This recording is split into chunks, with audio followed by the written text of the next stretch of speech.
Hello everyone, welcome to target achievers. இந்த வீடியோவில் நமக்கு குரூப் 2 அண்ட் குரூப் 2A மெயின்ஸ்க்கு யூஸ் ஆகிற மாதிரி நம்ம தொடர்ந்து வீடியோஸ் நம்ம டார்கெட் அச்சீவர்ஸில் நம்ம போட்டுக்கிட்டு இருக்கோம். ஸோ அதில் பார்த்தீங்கன்னா இன்றைக்கி ஐரோப்பியர்களோட வருகை குரூப் 2 மெயின்ஸுக்கும் சரி குரூப் 2A மெயின்ஸுக்கும் சரி ரெண்டுக்குமே யூஸ் ஆகிற மாதிரி ஐரோப்பியர்கள் வருகை பற்றி தான் இந்த வீடியோவில் நம்ம பார்க்க போகிறோம். ஸோ இதில் குரூப் 2A மெயின்ஸுக்கு யூஸ் ஆகிற மாதிரி ஒன் வேர்டையும் நம்ம பின்னாடி சூஸ் த பெஸ்ட் ஆன்சர் மாதிரி நம்ம ரிவிஷன் பண்ண போகிறோம், எம்சிக்கு ரிவிஷன் பண்ண போகிறோம். ஸோ அதனால் இந்த வீடியோ நமக்கு ஸ்கிப் பண்ணாமல் பாருங்கள். ஓகே, ஐரோப்பியர்கள் வருகை அப்படின்றத பார்த்தோம்னா ஃபஸ்ட்டு இந்தியாவுக்கு வந்த ஐரோப்பியர்கள் யார் யார் அப்படின்றத பார்த்தோம்னா ஃபஸ்ட்டு ஒன் யார் வருவாங்கன்னா போர்த்துகீசியர்கள் வருவாங்க. ஸோ போர்த்துகல் அப்படின்னு சொல்லக்கூடிய போர்த்துகீசியர்கள் வருவாங்க.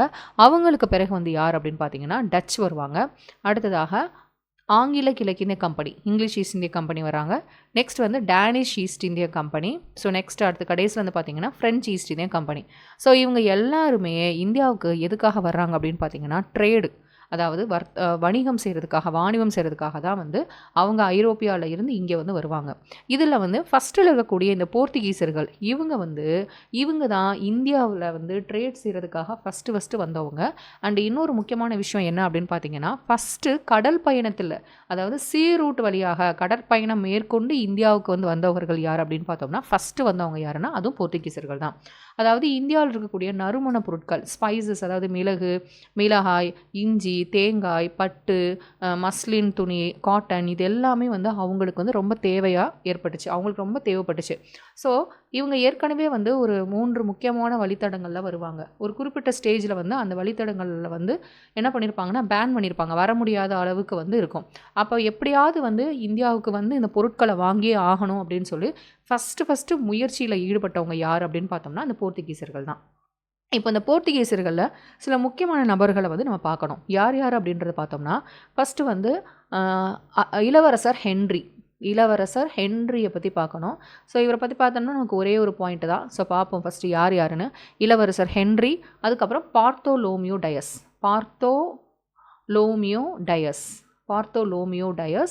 நெக்ஸ்ட் பார்த்தீங்கன்னா ஃப்ரான்சிஸ்கோ அல்மைடா அப்படின்னு ஒருத்தர் இருப்பார். Next Alphonsa D Albuquerque. So இவங்கெல்லாம் முக்கியமான கேரக்டர்ஸ் போர்த்துகீசர்களில். இன்னும் சில பேர் இருக்காங்க, நம்ம பின்னாடி பார்க்கலாம். ஃபஸ்ட்டு நான் ஏற்கனவே சொல்லியிருந்தேன், ஒரு குறிப்பிட்ட ஸ்டேஜில் அவங்களால இந்தியாவுக்கு ட்ரேட் பண்ண முடியாது, அதாவது அவங்களுக்கு தேவைப்பட்ட பொருட்களை இந்தியாவிலேருந்து வாங்க முடியாத ஒரு சூழல் இருக்கும் போது எப்படியாவது இந்தியாவுக்கு ஒரு புதிய ஒரு சீ ரூட்டை கண்டுபிடிச்சி இந்தியாவுக்கு வரணும் அப்படின்றதுல ஃபஸ்ட்டு முயற்சியில் ஈடுபட்டவங்க யார் அப்படின்னு பார்த்தோம்னா போர்த்துகீசர்கள் தான். இதில் இளவரசர் ஹென்றி இவர் பார்த்திங்கன்னா இவருக்கு இந்த கடற்பயணங்களில் ரொம்ப இன்ட்ரெஸ்ட்டாக இருக்கும். அதனால் இவர் என்ன பண்ணியிருப்பாருன்னா ஒரு ஸ்கூல் ஸ்டார்ட் பண்ணியிருப்பார். அது எப்படிப்பட்ட ஸ்கூல் அப்படின்னு பார்த்தோம்னா சயின்டிஃபிக் மெத்தட், அறிவியல் முறையில் ஒரு ஸ்கூல் ஸ்டார்ட் பண்ணி அதில் யாரை ட்ரெயின் பண்ணுவார்னா மாலுமிகள் எல்லாம் ட்ரெயின் பண்ணுவார். அதனால் இவரை என்னன்னு சொல்லுவாங்கன்னா மாலுமி ஹென்றி அப்படின்னு சொல்லுவாங்க. ஸோ இவரை பற்றின ஒரே ஒரு பாயிண்ட் இதுதான். நெக்ஸ்ட் பார்த்தோலோமியோ டயஸ் பொறுத்த வரைக்கும் பார்த்தோம்னா இவர் இந்த கடற்பயணத்தில் ஃபஸ்ட்டு ஸ்டார்ட் பண்ணவர் இவர் தான். இவர் என்ன பண்ணுவார்னா ஃபஸ்ட்டு ஐரோப்பாவில் இருந்து, அதாவது போர்ச்சுகலில் இருந்து கடற்பயணத்தில் வருவார். புதிய ஒரு வழியை கண்டுபிடிக்கணும் அப்படின்ற வருவார். ஸோ வந்தவர் என்ன பண்ணுவார்னா ஆப்பிரிக்காவோட தென்கோடி முனையில் பகுதிக்கு வந்திருப்பார். அங்கே வரும்போது அவங்க ஒரு பெரிய புயலோட தாக்கத்தினால கஷ்டப்படுவாங்க. பெரிய புயல் ஏற்படும். அதனால் அந்த பகுதியை தாண்டி அவங்களால போக முடியாது. ஸோ ஆப்பிரிக்காவோட தென்கோடி முனையில் இருந்து அவங்களால திரும்பி போக முடியாது. அதனால அந்த இடத்த அவங்க என்னன்னு சொல்லியிருப்பாருன்னா புயல் முனை அப்படின்னு சொல்லியிருப்பார். அது மட்டும் இல்லாமல் அவர் என்ன சொல்லியிருப்பார்னா இந்த புயல் முனையை தாண்டினோம்னா நமக்கு நிறைய புதிய பகுதிகளை நம்ம பார்க்கலாம் அப்படின்னு ஒரு நம்பிக்கை கொடுத்துருப்பாரு. அதனால இந்த புயல் முனையை என்னன்னு சொல்லுவாங்கன்னா நன்னம்பிக்கை முனை அப்படின்றத சொல்லுவாங்க. ஓகே, நன்னம்பிக்கை முனை அப்படின்றத சொல்லுவாங்க. ஓகே, ஸோ நெக்ஸ்ட் இவர் அந்த இங்கே, அதாவது ஆப்பிரிக்காவோட தென்கொடி முனையோடு ஸ்டாப் பண்ணிடுவார். அதுக்கு மேலே அவரால் போக முடியாது. ஏன்னா அடுத்ததாக பார்த்தீங்கன்னா இந்த ஆப்பிரிக்காவோட தென்கோடி முனையை தாண்டி இந்தியாவுக்கு வந்தவர் யார் அப்படின்றத பார்த்தோம்னா வாஸ்கோ ட காமா தான். ஸோ இந்த வாஸ்கோ ட காமா நான் இங்கே விட்டுட்டேன், வாஸ்கோ ட காமா. ஓகேவா, அதாவது போர்ச்சுகலில் இருந்து இந்தியாவுக்கு ஃபஸ்ட்டு ஐரோப்பியர் யார் அப்படின்றத பார்த்தோம்னா வாஸ்கோ ட காமா. ஸோ நெக்ஸ்ட்டு தான் ஃப்ரான்சிஸ்கோ டி அல்மைடா அப்படின்னு ஒருத்தவங்க இருப்பாங்க. அப்புறம் அல்ஃபோன்சா டி அல்புகர்க். இந்த ஃப்ரான்சிஸ்கோ டி அல்மைடா பொறுத்த வரைக்கும் பார்த்தீங்கன்னா அவர் யாருன்னா, அதாவது இந்தியாவில் இருக்கக்கூடிய அந்த போர்த்துகீசிய பகுதிகள், போர்த்துகீஸோட அந்த வர்த்தக மையங்கள் இருக்கும்ல, அந்த ட்ரேடிங் சென்டர்ஸ்லாம் இருக்கும்ல, அதை வந்து பார்த்துக்கிறதுக்காக ஆளுநரை, கவர்னர்ஸ் வந்து செலக்ட் பண்ணுவாங்க. அப்படி செலக்ட் பண்ணப்பட்ட ஃபஸ்ட்டு கவர்னர் தான் யார் அப்படின்னா ஃப்ரான்சிஸ்கோ டி அல்மைடா. நெக்ஸ்ட் அவருக்கு அப்புறம் வந்து அடுத்த கவர்னராக வந்தவர் யார் அப்படின்னு பார்த்தோம்னா Alphonsa D Albuquerque. So நினோட்டி Cunha அப்படின்ற ஒரு கவர்னரும் வருவார். ஸோ அவங்கள பற்றிலாம் நம்ம பின்னாடி பார்க்கலாம். ஸோ ஃபஸ்ட்டு வந்து இந்த பாக்ஸை பாருங்கள். இங்கே வந்து 1498 கோழிக்கோடு அதாவது கள்ளிக்கோட்டை அப்படின்னு சொல்லுவாங்க. கள்ளிக்கோட்டை, கேலிக்கட் அப்படின்னு சொல்லுவாங்க. இந்த பகுதிக்கு வந்து வாஸ்கோட காமாவின் வருகை. நான் ஏற்கனவே சொல்லியிருந்தேன், புயல்முனையை தாண்டி இந்தியாவிற்கு ஃபஸ்ட்டு வாஸ்கோட காமா தான் வருவார்.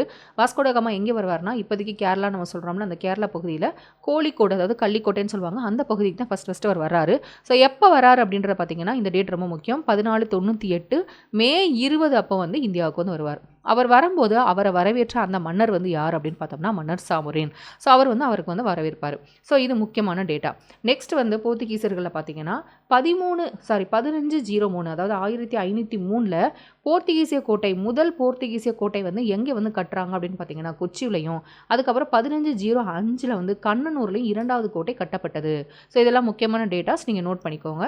நெக்ஸ்ட் வந்து பார்த்தீங்கன்னா 1509 எகிப்திய, அரேபியா மற்றும் சாமோரின் ஒருங்கிணைந்த கடற்படை போர்த்துகீசியர்களால் டையூபோரில் அழிக்கப்பட்டது. ஸோ 1509 யாரெல்லாம் இருக்காங்கன்னு பார்த்தீங்கன்னா எகிப்திய, அரேபியா, சாமோரின், இவங்களோட ஒருங்கிணைந்த கடற்படை போர்த்துகீசியர்களால் டையூபோரில் அழிக்கப்பட்டது. ஸோ நான் ஏற்கனவே சொல்லியிருந்தேன், அதாவது இந்தியாவில் இருக்கக்கூடிய போர்த்துகீசி அந்த வர்த்தக மையங்களை கவனிக்கிறதுக்காக கவர்னர்ஸ் வந்து செலக்ட் பண்ணுவாங்க. அப்படி செலக்ட் பண்ணப்பட்ட, அப்படி அப்பாயின்ட் பண்ணப்பட்ட ஃபஸ்ட்டு கவர்னர் யார் அப்படின்னு பார்த்தோம்னா Francisco D Almeida. So Almeida தான் வந்து ஃபஸ்ட்டு கவர்னராக இருப்பார். எந்த டூரேஷன் அப்படின்னு பார்த்தீங்கன்னா 1505 1509 வரைக்கும் இருப்பார். ஸோ இவரை பற்றி நம்ம ஒரு 3 விஷயங்களை வந்து நம்ம சொல்லணும், தெரிஞ்சுக்கணும். இவர் என்ன பண்ணுவார்னா, அப்போதைக்கு இருக்கிற அந்த அரேபிய வியாபாரிகளை எல்லாரையுமே என்ன பண்ணியிருப்பார், முற்றிலுமாக தோற்கடிச்சிருப்பார். ஸோ தோற்கடிச்சிட்டு போர்த்துகீசியரோட அந்த ஆதிக்கத்தன்மையை வந்து இவர் வந்து நிலைநாட்டியிருப்பார். இது ஒன்று. நெக்ஸ்ட் வந்து பார்த்தீங்கன்னா நீல நிற கொள்கை அப்படின்றத இவர் இந்த அல்மைடா தான் கொண்டு வருவார். நீல நிற கொள்கை. அப்புறம் வந்து பார்த்திங்கன்னா போர்த்துகீசியர்களுடைய அந்த கப்பல் படையை வந்து ரொம்ப ஸ்ட்ராங் ஃபவுண்டேஷனுக்கு பண்ணியிருப்பார். கப்பல் படையை வந்து ரொம்ப ஸ்ட்ராங்காக கொண்டு வந்திருப்பார். அப்போ இந்தியன் ஓஷனில், அதாவது இந்திய பெருங்கடல்களில் அந்த கப்பல் படையோட ஒரு ஆதிக்கத்தை வந்து ஏற்படுத்தியிருப்பார். அது யார் அப்படின்னு பார்த்தோம்னா அவர் தான் ஃப்ரான்சிஸ்கோ டி அல்மைடா. இவர் என்ன பண்ணுவாங்கன்னா, இவர் 1509 அரேபியர்களை வந்து இவர் வந்து கொண்டுருவாங்க. ஸோ அதுக்கடுத்து தான் அடுத்த கவர்னராக அல்ஃபோன்சா டி அல்புகர்க்கு வந்து வருவார். ஸோ இங்கே பார்த்தீங்கன்னா 1509 எகிப்திய, அரேபியா மற்றும் சாமோரின் ஒருங்கிணைந்த கடற்படை போர்த்துகீசியர்களால் டையூபோரில் அழிக்கப்பட்டது. நெக்ஸ்ட் 1510, அதாவது 1505 to 1509. அப்புறம் 1510 1515 வந்து யார் வருவார்னு பார்த்தீங்கன்னா அல்ஃபோன்சா டி அல்புகர்க்கு தான் கவர்னராக வந்து இருப்பார். அப்போ அவரோட பீரியடில் அவர் என்ன செஞ்சிருப்பார் அப்படின்னு பார்த்தீங்கன்னா, கோவா வந்து பிஜப்பூர் சுல்தானிடம் இருந்து அல்ஃபோன்சா அல்புகர்க்கால் கைப்பற்றப்பட்டது. பிஜப்பூர் சுல்தான் கிட்ட இருந்து கோவாவை வந்து கைப்பற்றிடுவார். ஓகேவா? இந்த கோவாவே வந்து பார்த்தீங்கன்னா 1510 பிஜப்பூர் சுல்தான் கிட்ட இருந்து கைப்பற்றிடுறாங்க. 1530 வந்து கோவா வந்து போர்த்துகீசியர்களோட இந்தியாவின் தலைநகரமாக அறிவிக்கப்பட்டது. போர்ச்சுகலோட ஹெட் குவார்ட்டர்ஸ், இந்தியாவோட ஹெட் குவார்ட்டர்ஸாக போர்த்துகீசியர்களோட இந்தியாவோட ஹெட் குவார்ட்டர்ஸாக கோவா வந்து மாற்றப்பட்டிருக்கும், அறிவிக்கப்பட்டிருக்கும். அது எப்போ அப்படின்னு பார்த்தீங்கன்னா 1530. ஸோ இது யாரோட பீரியட் அப்படின்னு பார்த்தீங்கன்னா நினோட்டா குன்ஹா அப்படின்னு ஒருத்தர் வந்து ஆளுநர் இருப்பார், கவர்னர் இருப்பார். அவரோட பீரியடில் தான் இதை வந்து செஞ்சுருப்பாங்க. சரிங்களா? ஸோ 1510 வந்து கோவா வந்து பிஜப்பூர் சுல்தான் கிட்ட இருந்து கைப்பற்றிடுவாங்க. இதுவே 1530 வந்து கோவா வந்து போர்த்துகீசியர்களோட இந்தியாவோட தலைநகரமாக அறிவிச்சிருப்பாங்க. ஸோ இது அல்ஃபோன்சா டி அல்புகர்க்கோட பீரியடில் நடக்கும். இது நினோட்டோ குன்ஹாவோட பீரியடில் நடந்திருக்கும். சரியா? அடுத்து இங்கே பாருங்கள் 1550. இது எல்லாமே முக்கியமான டேட்டா. இது எல்லாத்தையுமே நீ ஒரு சின்ன நோட்ஸாக வந்து நீங்கள் எழுதிக்கோங்க. 1559 டாமன் போர்த்துகீசியர்களால் கைப்பற்றப்பட்டது. ஸோ 1559 நம்ம டாமன் அண்ட் டையூ, நம்ம சொல்கிறோம்ல, நம்மக்கிட்ட இருக்கிற டாமன் அண்ட் டையூ வந்து யூனியன் டெரிட்டரிஸ். அந்த டாமன் வந்து போர்த்துகீசியர்களால் கைப்பற்றப்பட்டது எப்போது அப்படின்னு பார்த்தீங்கன்னா 1559. இதுவே 1612 1612 சூரத் வந்து ஆங்கிலேயர்களிடம் இழந்தது. ஸோ போர்த்துகீசியர்கள்கிட்ட இருந்த சூரத் வந்து 1612 கிட்ட வந்து யார்கிட்ட அவங்க இழந்துட்டாங்க அப்படின்னு பார்த்தீங்கன்னா பிரிட்டிஷ் கிட்ட வந்து இழந்துட்டாங்க. பிரிட்டிஷ் வந்து அதை கைப்பற்றிடுவாங்க. அடுத்து 1661 பம்பாய் ஆங்கிலேயர்களிடம் ஒப்படைக்கப்பட்டது. ஸோ 1612 சூரத் வந்து போயிடுச்சு. அதே மாதிரி 1661 வந்து பம்பாய் வந்து பிரிட்டிஷ் கிட்ட வந்து ஒப்படைக்கப்பட்டிருக்கும். இது எப்படி என்னன்னு பார்த்தீங்கன்னா, இந்த இடத்துல வந்து ஒரு திருமணம் ஒப்பந்தம் வந்து நடக்கும். அதாவது இரண்டாம் சார்லஸுக்கும் போர்த்துகீசரோட மன்னரோட பொண்ணு வந்து கேத்லின் அவங்களுக்கும் வந்து திருமணம் நடக்கும்.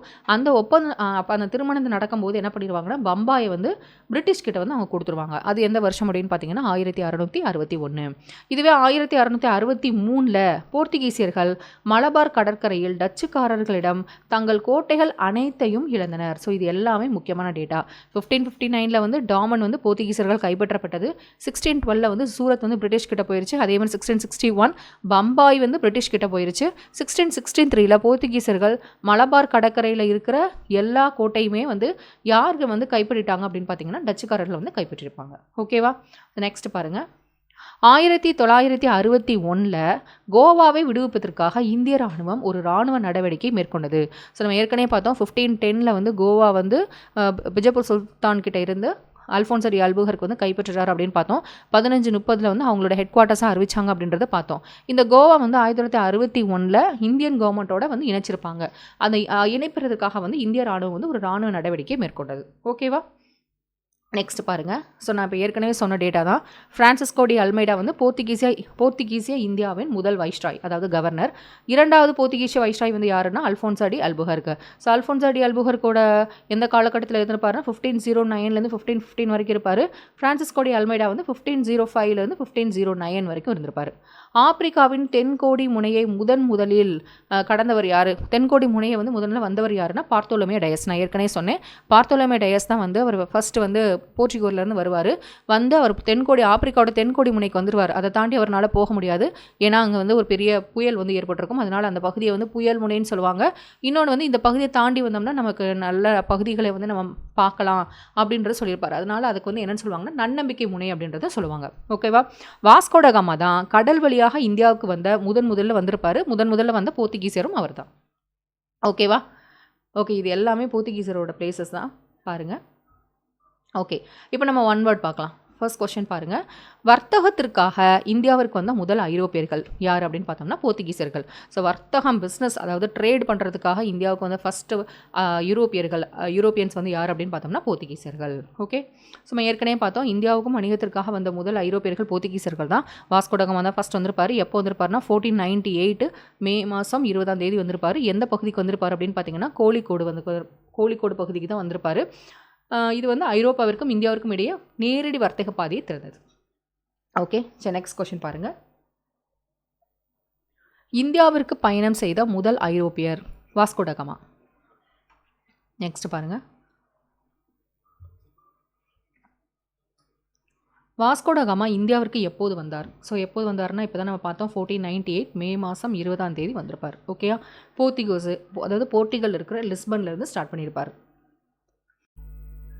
ஓகே, அடுத்த கொஸ்டின் பாருங்கள். அல்ஃபோன்சோ டி அல்புகர்க் எந்த இந்திய பகுதியை கைப்பற்றியதற்காக மிகவும் பிரபலமானவர்? ஸோ அல்ஃபோன்சோ டி அல்புகர்க் வந்து எந்த இந்திய பகுதியை கைப்பற்றியதற்காக மிகவும் பிரபலமானவர் அப்படின்றத பார்த்தோம்னா கோவா. ஸோ எந்த பிளேஸ் அப்படின்னு பார்த்தீங்கன்னா கோவா. நெக்ஸ்ட் பாருங்கள். ஸோ அல்ஃபோன்சோ டி அல்புகர்க் பற்றி நம்ம ஏற்கனவே பார்த்தோம். ஸோ இருந்தாலும் இன்னொரு சில டீட்டெயில்ஸ் வந்து நம்ம பார்க்கலாம். ஃப்ரான்சிஸ்கோ டி அல்மைடாவுக்கு பிறகு 1505 ஆளுநராக நியமிக்கப்பட்டார். அதாவது ஃப்ரான்சிஸ்கோ டி அல்மைடா வந்து 1505 இருந்து 1509 வரைக்கும் அவர் வந்து ஆளுநராக இருந்திருப்பார். அவருக்கு பின்னாடி வந்தவர் தான் அல்ஃபோன்சோ டி அல்புகர்க். இவர் வந்து பார்த்தீங்கன்னா 1509 1515 வரைக்கும் இருப்பார். அல்புகர்க்கின் கீழ் போர்த்துகீசர்கள் மற்ற கப்பல்களுக்கான அனுமதி முறையை அறிமுகப்படுத்துவதன் மூலமும் அப்பகுதியில் உள்ள முக்கிய கப்பல் கட்டும் மையங்களின் மீது கட்டுப்பாட்டை பயன்படுத்துவதன் மூலமும் தங்கள் கோட்டையை வலுப்படுத்தினர். அவரது ஆட்சியின் ஒரு சுவாரஸ்யமான அம்சம் அப்படின்றது என்ன அப்படின்னு பார்த்தோம்னா அவர் கையகப்படுத்திய சில பிரதேசங்களில் சதியை ஒழித்தது. அதாவது அல்புகர்க் வந்து அவர் கண்ட்ரோலில் இருந்த சில பிளேசஸில் வந்து என்ன பண்ணியிருப்பார்னா சதியை வந்து ஒழிச்சிருப்பார். ஓகேவா? அடுத்து இது ரொம்ப முக்கியமான பாயிண்ட். ஸோ சதியை ஒழித்த போர்த்துகீசிய ஆளுநர்களில் ஒருவர் யார் அப்படின்னு கேட்டோம்னா அவர் வந்து அவரோட கண்ட்ரோலில் இருந்த பிளேசஸில் சில இடங்களில் சதியை வந்து ஒழிச்சிருப்பார். யார் அப்படின்னு பார்த்தோம்னா அல்ஃபோன்சோ டி அல்புகர்க். அடுத்து 1510 கோவாவை ஏற்கனவே பார்த்தோம். கோவாவை வந்து பிஜப்பூர் சுல்தான் கிட்ட இருந்து கைப்பற்றிருப்பார். அதை அவர் பலப்படுத்தினார் மற்றும் இந்தியாவின் தலைமை வர்த்தக நிலையமாகவும் நிரந்தர கடற்படை தளமாகவும் மாற்றினார். ஸோ 1510 தான் வந்து பிஜப்பூர் சுல்தான் கிட்ட இருந்து தான் வந்து அதை கைப்பற்றுவாங்க. அதுக்கு பின்னாடி 1530 வந்து போர்த்துகீசர்களோட ஹெட் குவார்ட்டர்ஸாகவும் அதுதான் இருக்கும். அதே போல் வந்து தலைமை வர்த்தக மையமாகவும் இருக்கும். ஓகேவா? நெக்ஸ்ட் பாருங்கள். நினோ டி குன்ஹா அப்படின்றவர் இருப்பார். அவரும் வந்து ஒரு தலைமை ஆளுநர் அதாவது ஆளுநர் தான். எந்த வருஷத்துல இருந்திருப்பார் அப்படின்னு பார்த்தீங்கன்னா 1529ல். ஸோ 1529ல் இந்தியாவில் போர்த்துகீசரோட ஒரு ஆளுநராக இருந்திருப்பார். இந்தியாவில் உள்ள போர்த்துகீசிய அரசாங்கத்தின் தலைமையகத்தை கொச்சியிலிருந்து கோவாவுக்கு மாற்றினார். ஸோ இவர்கிட்ட வந்து ஒரு முக்கியமான ஒரு விஷயம் என்ன அப்படின்றது நீங்கள் தெரிஞ்சுக்கணும்னா, அதாவது போர்த்துகீசிய கவர்மெண்ட், அதாவது போர்த்துகீசிய அரசாங்கத்தில் தலைமையகத்தை ஹெட் குவார்ட்டர்ஸ் வந்து ஏற்கனவே எங்கே இருக்கும்னா கொச்சி தான் இருக்கும். அந்த கொச்சியிலேருந்து கோவாவுக்கு மாற்றினவர் யார் தான்? இந்த நினோட்டி குன்ஹா. ஓகேவா? எப்போ அப்படின்னு பார்த்தீங்கன்னா 1529ல். ஓகேவா? ஓகே, நெக்ஸ்ட் கொஸ்டின் பாருங்கள். பின்வருவனவற்றில் எது போர்த்துகீசிய காலனியாக இல்லை? போர்த்துகீசர்களோட காலனி வந்து எது இல்லை அப்படின்றது பார்த்தீங்கன்னா மசூலிப்பட்டினம். ஸோ அப்போ மசூலிப்பட்டினம் பொறுத்த வரைக்கும் பார்த்தீங்கன்னா இது வந்து டச்சுக்காரர்களோட காலனியாக இருந்திருக்கும். ஓகே, அப்போ பம்பாய், ஹூக்ளி, சூரத் இது எல்லாமே போர்த்துகீசர்களோட காலனிகள் தான். நெக்ஸ்ட் கொஸ்டின் பாருங்கள். இந்தியாவில் போர்த்துகீசிய காலனிகள் பின்வருமாறு. அப்போ போர்த்துகீசரோட காலனிகள் எதெல்லாம் அப்படின்றத பார்த்தோம்னா, ஸோ இங்கே வந்து நம்ம என்னென்ன ஏரியா அப்படின்றத பார்த்தோம்னா இங்கே பாருங்கள். ஸோ மசூலிப்பட்டினை தவிர்த்து பம்பாய், ஹூக்ளி, சூரத் இது எல்லாமே வந்து போர்த்துகீசரோட காலனியாக தான் இருந்துச்சு. அது மட்டும் இல்லாமல் கோவா, டையூ மற்றும் டாமன், தாத்ரா மற்றும் நாகர்கவி, மங்களூர், கண்ணனூர், கொல்லம், நாகப்பட்டினம் இது எல்லாமே வந்து போர்த்துகீசரோட காலனியாக தான் இருந்துச்சு. இங்கே வந்து பார்த்திங்கன்னா மேலே குறிப்பிட்டப்பட்ட அனைத்து காலனிகளும் கோவா, டையூ, டாமன், தாத்ரா மற்றும் நாகர்கவி மட்டுமே 1961 வரை போர்த்துகீசரோட கைகள் இருந்துச்சு. அதாவது இந்த கோவா, டையூ, டாமன், தாத்ரா மற்றும் நாகர்கவி இது எல்லாமே 1961ல் இந்தியன் கவர்மெண்ட் கீழே வந்து வந்துடும். ஓகே, நெக்ஸ்ட் பாருங்கள். போர்த்துகீசியர்களால் இந்தியாவில் எது அறிமுகப்படுத்தப்படவில்லை? ஸோ வெற்றிலை மற்றது எல்லாமே போர்த்துகீஸ் தான் வந்து இன்ட்ரடியூஸ் பண்ணியிருப்பாங்க. எதெல்லாம் வந்து இந்தியாவுக்கு கொண்டு வந்திருக்காங்க அப்படின்னு பார்த்தீங்கன்னா புகையிலை, அதாவது டொபாக்கோ, முந்திரி, அன்னாசி இது எல்லாத்தையுமே கொண்டு வந்தவங்க போர்த்துகீசியர்கள் தான். ஓகே, ஸோ இங்கே பாருங்கள். போர்த்துகீசர்கள் இந்தியாவில் பல பயிர்களை அறிமுகப்படுத்தினர். என்னென்ன அப்படின்னு பார்த்தீங்கன்னா புகையிலை, அன்னாசி, பப்பாளி, முந்திரி, கொட்டைகள் மற்றும் மிளகாய். ஓகேவா? 17ஆம் நூற்றாண்டின் தொடக்கத்தில் இந்தியாவில் புகையிலை 1605ல் அறிமுகப்படுத்தப்பட்டதாக கூறப்படுகிறது. 1548ல் போர்த்துகீசர்களால் அன்னாசி சாகுபடி இந்தியாவில் அறிமுகப்படுத்தப்பட்டது. ஓகே, நெக்ஸ்ட் கொஸ்டின் பாருங்கள். இந்தியாவில் கடல் வர்த்தக மையங்களை அமைத்த முதல் ஐரோப்பியர்கள் யார்? போர்த்துகீசியர்கள் தான். அடுத்து, இந்தியாவில் பின்வரும் எந்த இடத்தில் போர்த்துகீசர்கள் தங்கள் முதல் தொழிற்சாலையை கட்டினார்கள்? ஸோ போர்த்துகீசர்கள் அவங்களுடைய ஃபஸ்ட்டு ஃபேக்ட்ரி எங்கே வந்து கட்டினாங்க அப்படின்னு பார்த்தீங்கன்னா கொச்சின். இதெல்லாம் முக்கியமான கொஸ்டின், இதெல்லாம் நீங்கள் நோட் பண்ணி வச்சுக்கோங்க. ஸோ போர்த்துகீசர்கள் வந்து அவங்களோட ஃபஸ்ட்டு ஃபேக்ட்ரி நம்ம கொச்சி அப்படின்றத பார்த்தோம். எப்போ வந்து அதை கொண்டு வந்தாங்க அப்படின்னா 1503ல். ஸோ நம்ம ஃபஸ்ட்டு பார்க்கும்போதே பார்த்தோம் 1503ல் வந்து கொண்டு வந்தாங்க அப்படின்றது, ஃபஸ்ட்டு ஃபேக்ட்ரியை கொண்டு வந்தாங்க அப்படின்றத நம்ம பார்த்துருந்தோம். ஓகே, நெக்ஸ்ட் இந்தியாவில் இருந்த கடைசி போர்த்துகீசிய வைஸ்ராய் யார்? ஸோ இந்தியாவில் இருந்த கடைசி போர்த்துகீசிய வைஸ்ராய் யார் அப்படின்னு பார்த்தோம்னா மேனுவல் அன்டோனியோ வாஷலோ இ சில்வா. ஓகேவா? மேனுவல் அன்டோனியோ வாஷலோ இ சில்வா இவர் தான் கடைசி வைஸ்ராய், அதாவது ஆளுநர். மேனுவல் அன்டோனியோ வாஷலே சில்வா இவரை பற்றி சொல்லணும்னா போர்த்துகீசிய இந்தியாவோட 178வது மற்றும் கடைசி கவர்னர் ஜெனரலாக இருந்திருக்காரு.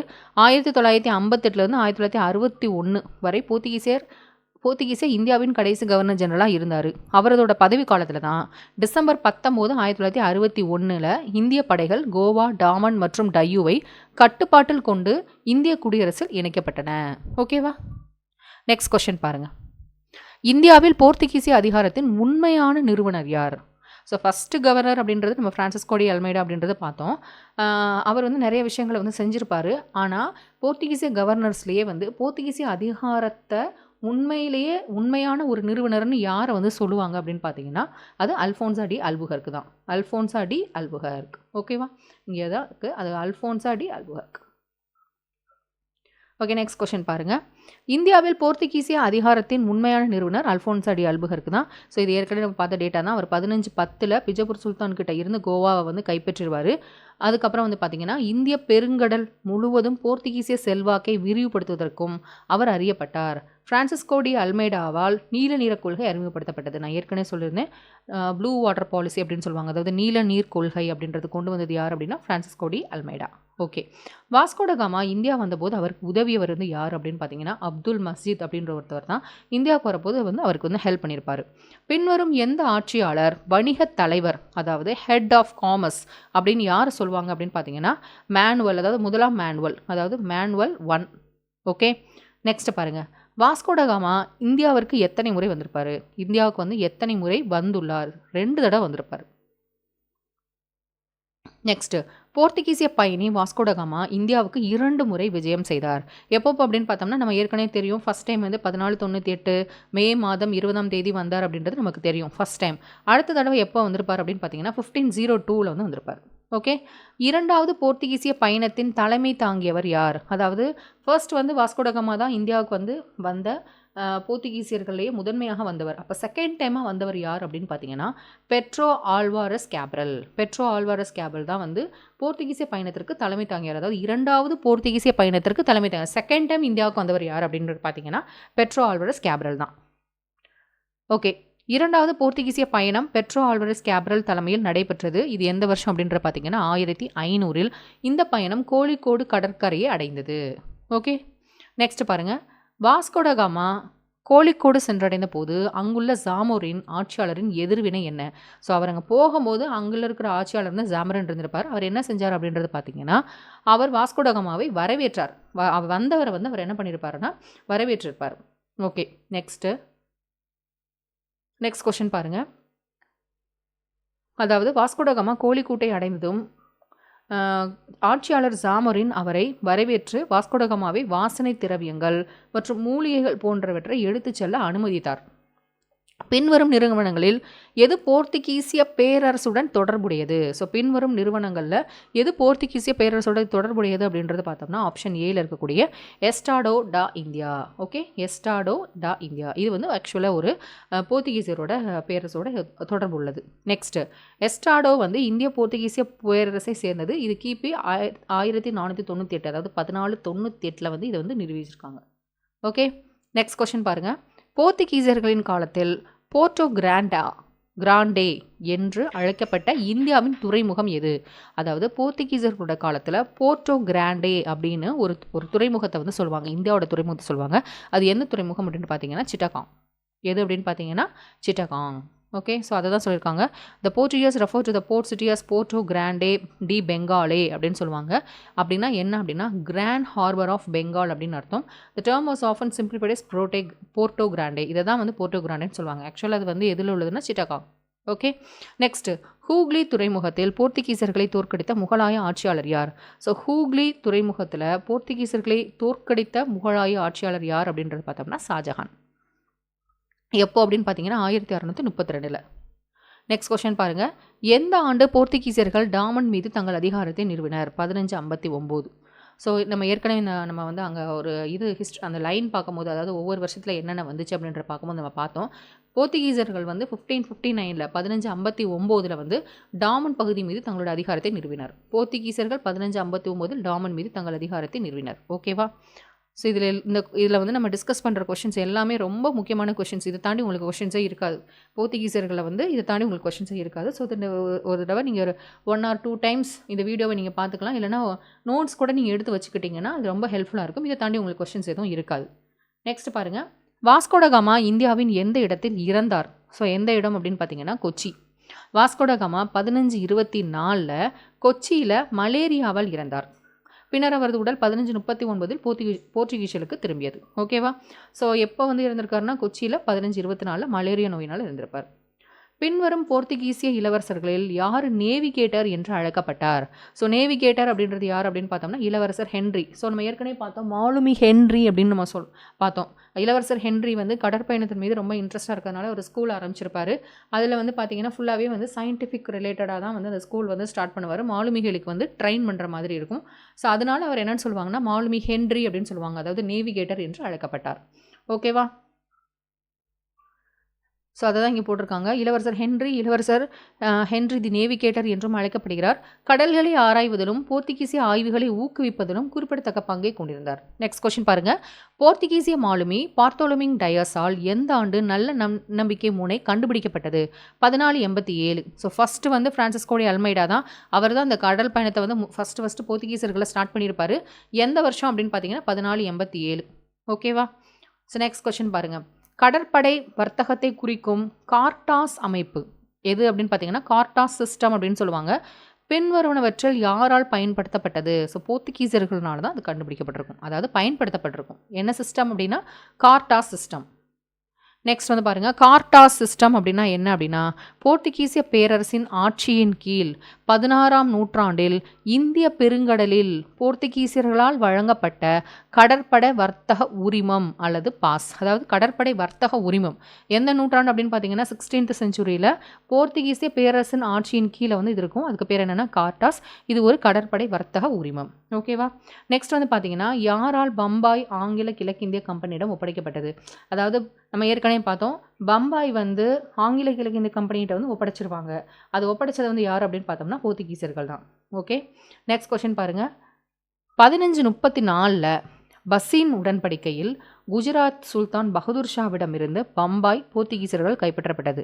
ஸோ ஃபஸ்ட்டு வந்து 1534 அந்த உடன்படிக்கை பேர் என்னன்னு பார்த்தீங்கன்னா பாசின் உடன்படிக்கை. அந்த உடன்படிக்கையில் குஜராத்தோட சுல்தான் யாருன்னா பகதூர் ஷா. இவர்கிட்ட இருந்து போர்த்துகீசியர்கள் வந்து பம்பாயை வந்து கைப்பற்றியிருப்பாங்க. அடுத்ததாக பம்பாய் ஒரு துறைமுகமாக இருக்கிறதுனால ஐரோப்பிய சக்திகளுக்கு அதன் மீது ஒரு மேலாதிக்கத்தை நிறுவ விரும்பின. அது ஒரு முக்கியமான ஒரு துறைமுகம் இருந்ததுனால எல்லாருக்குமே வந்து அதை எப்படியாவது பிடிக்கணும் அப்படின்ற ஒரு ஆசை வந்து இருந்துச்சு. 1661 இங்கிலாந்தோட இளவரசர் சார்லஸ் 2ஆம் சார்லஸ் அவருக்கும் போர்த்துகீசிய மன்னரோட மகள் வந்து கேத்ரின், இவங்க 2 பேருக்கு வந்து திருமணம் நடக்குது. அந்த திருமண ஒப்பந்தத்தில் வந்து அவங்க என்ன பண்ணுறாங்கன்னா பம்பாயை வந்து 2ஆம் சார்லஸ்க்கு வந்து வரதட்சணையாக கொடுத்துட்றாங்க. நெக்ஸ்ட் வந்து 1668 ஒரு அரசு சாசனம் வெளியிடப்பட்டது. இதில் வந்து அவங்க என்ன பண்ணுறாங்க அப்படின்னு பார்த்தீங்கன்னா பம்பாயை கிழக்கிந்திய கம்பெனி ஈஸ்ட் இந்திய கம்பெனிக்கு வந்து வருஷத்துக்கு 10 பவுண்டுக்கு வந்து வாடகைக்கு வந்து விடுறாங்க. ஸோ இதுதான் பம்பாயோட டீட்டெயில்ஸ். ஃபர்ஸ்ட் வந்து 1534 பாசின் அப்படின்ற உடன்படிக்கையின் படி குஜராத் சுல்தான் பகதூர் ஷா யார்கிட்ட பகதூர் ஷா கிட்ட இருந்து போர்த்துகீசியர்கள் வந்து அதை கைப்பற்றுறாங்க. அதுக்கப்புறம் வந்து பார்த்தீங்கன்னா 1661 2ஆம் சார்லஸ்க்கு வந்து ஒரு வரதட்சணையாக வந்து அதை கொடுத்துட்றாங்க. 1668 வந்து பம்பாயை வந்து ஈஸ்ட் இந்திய கம்பெனிக்கு கிழக்கிந்திய கம்பெனிக்கு 10 பவுண்டு வருஷத்துக்கு 10 பவுண்டுக்கு வந்து வாடகைக்கு வந்து விட்டுறாங்க. ஓகே, ஸோ நெக்ஸ்ட் கொஸ்டின் பாருங்கள். ஸோ இப்போ இது வரைக்கும் நம்ம போர்த்துகீசியர்கள் பற்றி நம்ம ஃபுல் டீட்டெயில்ஸ் வந்து நம்ம பார்த்துட்டோம். ஸோ அடுத்த வீடியோவில் நம்ம டச்சுக்காரர்கள் பற்றி பார்க்கலாம். தேங்க்யூ.